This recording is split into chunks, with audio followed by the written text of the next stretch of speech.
Hey Google, stop the music. What's up, fam? Welcome to Living For You channel. It's me, your favorite cousin, your favorite brother, your favorite uncle, your best friend's best friend. It's me, Dr. Larry, owner of the Living For You coaching practice. I am here again yet with another video for us to have a nice conversation, for this table set out for you to come have a seat, sit for just a short moment while we connect and we talk and we dive into some good stuff that is good for you, good for me, and we come together as family. That's what we do, right? So welcome. How you doing today? If how you look is any indication of how you're feeling, then you are in a good mood and you are doing well because you look really good. Y'all welcome. Have a seat. Anyway, you already know what I do and what I ask for.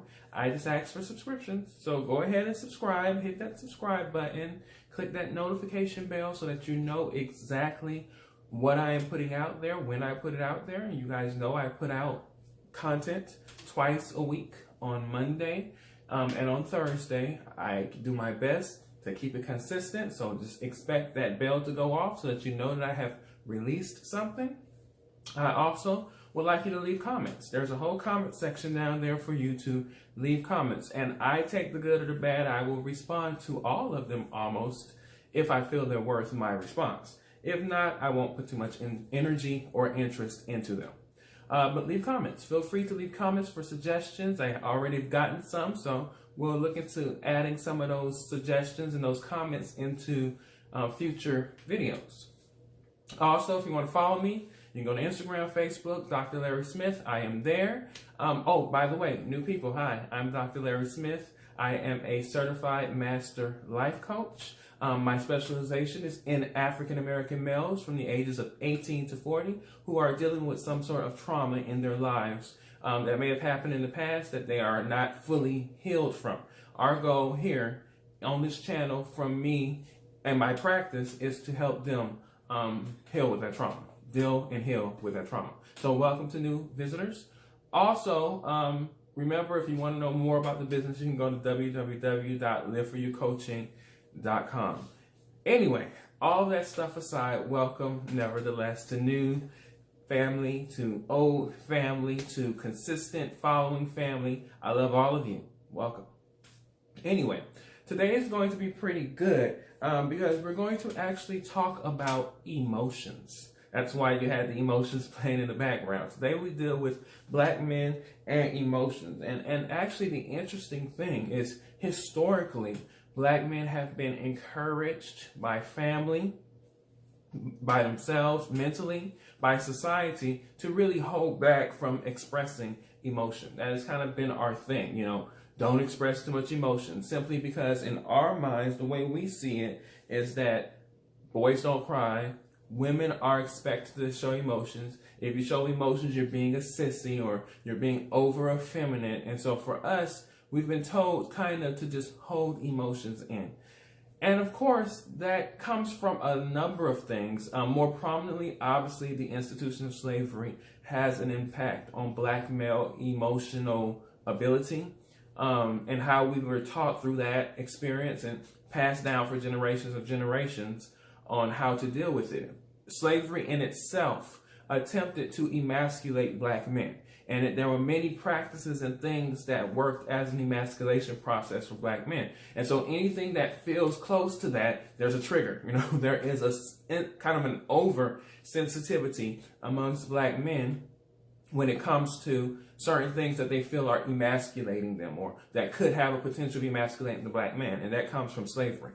Nevertheless, kind of this idea of men not showing emotion isn't just a black male thing. This is something present in a lot of cultures and societies in which men are expected to fall into a certain role, and part of that role is not expressing emotions. And so there's kind of this this dichotomy of the genders, where women are expected to be one way and men are expected to be another way. And any diversion or insecurity or change to those roles are uncomfortable for people because they're expected to fall into their particular gender practice and role. And that's just the way it has always been. So this is something that is kind of present in many communities. But the important thing is, it is important to understand the uncomfortability when people start to step out of that role. We know how, we've seen that recently, and how people responded to Billy Porter, the actor, and his Oscars outfits, or the outfits he wear to several different things. We'll deal with a whole video when it comes to black male masculinity later on. But just know, people responded uncomfortably because they had no way of understanding this diversion, as they would see it, from their roles, from their gender roles. And men, for them, that's not what we're supposed to do. So anyway, nevertheless, it is very important that we know that emotions are healthy, right? It is important that we know that emotions are something that we're supposed to have and that we're supposed to be able to show. And let's just put that there. Emotions are healthy, and not showing emotions are is unhealthy, whether you're a man or a woman. It is quite unhealthy to not show emotions. So emotions are healthy, but the unhealthiness comes in not showing or expressing those emotions, whether or not you're a man or a woman. That is irrelevant. It's unhealthy to not express them. Let's get the definition of emotions, right? And I'm going to read this, and I'll plaster it on the screen so you should see it as I'm reading it. Emotion is a complex reaction pattern involving experimental, behavioral, and sociological elements by which an individual attempts to deal with personally insignificant matter or event. Some examples are fear, shame, etc. The specific quality of the emotion is distanced by the specific significance of the event. Emotion involves feeling, but different from feelings, in having an overt or implicit engagement with the world. And that's according to the APA dictionary, the American Psychiatric Association, where they say emotion is a complex response to an event. Okay, so that's a long one. My definition is a little bit more simple. Emotions tell you what you are feeling about something. For example, if you are feeling upset, that something didn't go planned, you might express that emotion through anger. And that anger might be expressed through violence, right? Now, we all should be comfortable enough to know that violence is never a healthy expression of emotion. Nevertheless, men are almost encouraged, if not expected in society, to express anger through violence, which is not a good thing. But you see where the pattern lies. Something's not going right for you. Something didn't go as planned. It upsets you. It makes you angry. And you respond out of that anger from in a violent way, which might not be healthy, which is not healthy at all for anybody involved, not including yourself. But that is what emotions are. Emotions are just our response, pretty much how we are internalizing and externalizing what has happened around us. And there are many things that can trigger emotions, positive or negative emotions. All of that's really irrelevant to the grand scheme of things. The most important thing to know is that emotions have to be expressed. See, as black men, we are told to bottle it up. Keep it within. Don't express emotions. But that is toxic, especially if they're toxic emotions that you're really upset, or you're really angry, or you're really sad, or you're really hurt or depressed about something. So the important thing is to be able to get it out. And it's healthy to get it out through communication. I think it's very important that we learn how to articulate our emotions verbally. So for example, if something hurts you, you should be able to easily say, I did not like what happened. it made me feel this way and it hurt me. And it caused me to believe and think this. And here's why. And once we do all of that, then we're healthily expressing our emotions. And we're able to get them out instead of holding them in. That's a healthy way.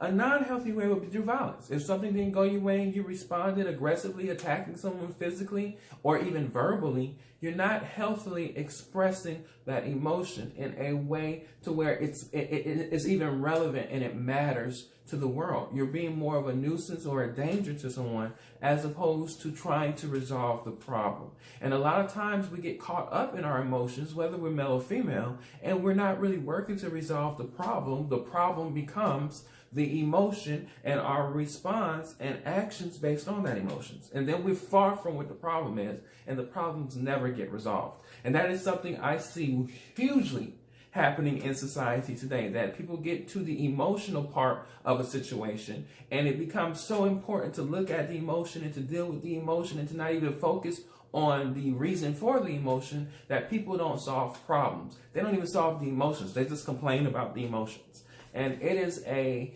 crazy situation that we're in our culture today when people are doing that. Nevertheless, it is important that you express your emotions in a healthy way, that you maintain and deal with your emotions in a healthy way, and you don't bottle them up or you don't let them come out and cause you to respond in a non-healthy way. So, for example, here's some examples that might be helpful. One might be, for example, say if you are scared, right? Say if something you have to do creates a fear in you. For example, you got to publicly speak, and you're terrified of public speaking because you've never really cared for it. And your emotions are held in, and you're not letting it out. And so when you get up and speak, it doesn't come out the way you want to. Or you get irritated with everyone around you and you start acting annoyed, and people around you can't be encouraging to you because you're very much acting annoyed because of you having to publicly speak, right? A healthy way of dealing with that emotion is to talk about it, to breathe, to let it out and say, you know, hey, I'm nervous. This terrifies me. I don't like speaking in front of people. I've never liked it, but it terrifies me. A healthy way would be breathe. Let someone know that so they can be comforting to you. Show them that you're vulnerable, right? Express vulnerability. There's nothing wrong with that. And what happens is you'll get encouragement and you get comfort and you get people looking to make you a success, to help you win. And so with all of that ease, then you just get up and you're talking in front of people who knows where you are and who accepts you where you are. I remember when I first started public speaking, and I've done it quite a bit in my life at this point. I was like 12, 13 when I first started speaking. And we're talking speaking to groups of 100 or more people at 12 or 13. And I was a shy kid. And so you can imagine I would sweat, I would get nervous, I would have all of these emotions behind my fear of speaking in front of people. And so one day, the two things happened. One of the two things that happened was I started to use humor in my speeches and when I was speaking, and people would laugh, and that means I got them on my team. So that was a tool I started to use. And then I actually started telling the audiences that I was nervous. I would say something to the nature of, you guys don't believe how incredibly nervous I am. I am nervous. And that warmed them. You would hear the woos and the ahs and the way people would start to warm. And they would be more receptive to my speech. And so when I would go to speak, even if I felt as though I messed up, I would assume the audience didn't care because they were already on my team knowing that I was nervous. And so by expressing it in a healthy way, I was able to get rid of that phobia of being nervous and speaking in front of people. And so now I do it, and I say, you know what? Go out for it. So I'll speak in front of thousands of people and say, it is what it is. Let's just do this. They're on my side. They're not against me. They're with me. And that helped me a whole lot, being able to express that emotion. And remember what we've covered before in previous videos, that really everything that you are feeling, the actions that you are taking, are a direct correlation of what you're thinking about a circumstance. So take it into consideration that the circumstances that you got to speak in front of people, 1,000 people, right? And your thought about speaking in front of 1,000 people is that you don't like to do it. You don't like to do it because you believe people are judging you, people feel a certain way, they're observing you, and they're looking at every little thing you do. And so out of that thought comes your feeling of nervousness, right? You begin to be very, very nervous about it. And in that nervousness, you start acting nervous and stuttering and not getting your point across and mixing up words and pausing it for long times in the middle. And that causes the result of the audience to not care for you as a speaker and think that you're not a good speaker, even though you've practiced what you've had to say multiple times. So really what you should do is focus on that thought of you that you have, of you thinking that they don't like you, that they're judging you, that they're observing everything you're doing, and they're looking beyond your actual speech. And just think that, hey, they're focused on my speech. I am the knowledge base here, and I'm here to deliver. Right? So the thoughts. So really the thoughts are what's impacting everything. And if you can master your thoughts, you can master the expressions of your emotions. Like if you have an emotion, think about why that emotion is there. Think about what is the feeling that it is giving you and why it's giving you that feeling. And what about the circumstance, obviously, that you can't change. And is it really warranted, the response and the emotion that you're having about it? So it is so very important that as Black men, we are able to express and articulate our emotions. It is okay. Emotions aren't just for women. Emotions are for all of us, right? Emotions are for everyone. They are indicators of how you are feeling, thinking, or responding to whatever event, circumstance, person, or whatever. So it is okay to have emotions. It is also okay to have bad emotions. But what you choose to do with those bad emotions are up to what you think about them. And you have complete control over your thoughts. And so the archaic way of thinking of these roles that men don't have emotions and that's for women and that you're a sissy or something crazy if you show emotions, that was an unhealthy way. And many times people before us had a lot of unhealthy ways. Things that we now know have affected us and affected a whole group of people and a whole generation negatively. And so it's important that we know that it is okay to have emotions. It is okay to show emotions, but it is even better to show healthy emotions because you're able to think and deal with the negative emotions prior to even expressing them in any kind of unhealthy way. It's okay. And don't feel bad about it. Don't feel shamed about it. Don't shame yourself about it. Accept yourself. Love yourself. And so don't run from emotions, man. They're your friends. They're here to help you. Your emotions are what you need to understand what you are thinking and feeling. And the only way you can do that is if you accept, embrace them, and allow them to be.